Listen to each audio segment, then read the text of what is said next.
महागठबंधन भांगी गलानी ये महागठबंधन भांगी जिबा बेलकु कांग्रेस पार्टी रो राष्ट्रीय अध्यक्ष आसीबा एवं ओडिशा रे बुड़ी जाउतबा कांग्रेस दल को जीवन दबा ये केते दूर कार्यकारी हेबो सफलता पाइबे से तो आगामी दिन में रिजल्ट बाहरला परे बा तार परिस्थिति जना पड़ जीव परिवेश रु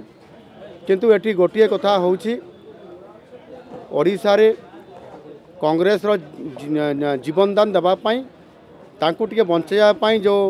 कांग्रेस पार्टी आसुचंती सेतिरे दलर संगठन को बढ़ाइबा पई जेकोसी राजनैतिक दलर मध्य शीर्ष नेतृत्व आसंती एणु एटा बड़ कथा नहीं केही ग्रहण करिवे नहीं। भारतीय जनता पार्टी विजु जनता दल सहित लड़े करुच्ची तार प्रमाण तो मु निजे एणुकरी ए कथार कौन सत्यता नहीं। भारतीय जनता पार्टी आज एकाकी लड़ब सरकार करिबो और सेइथिपाई यथेष्ट समय पूर्वर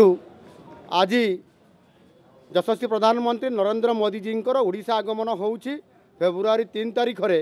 एवं निश्चित भाव निर्वाचन पाई ये लड़ईर संकेत ये निश्चित भाव में आपण जानी पारुथिबे। अरे एक कथा तो आमर राजनैतिक नेतृत्व जो मैंने शीर्ष अच्छा कही सारी जे आमर सीधा सड़क भाव में विजु जनता दल सहित भारतीय जनता पार्टी ओडिशा रे आगामी निर्वाचन रे लड़ई होउछि ये कथा कही सारा पर आज आपन से बुझीपारुथिबे जे भारतीय जनता पार्टी एकुटिया लड़ई करिबो सरकार करिबो ए प्रकार दृढ़मना नहीं बर्तमान उल्लेछि एवं आज मध्य गाँ को चालो अभियान कार्यक्रम एठी गोटे ट्रेनिंग कैंप अच्छी ये कार्यक्रम पर प्रति विधानसभा जड़े जड़े आपणकर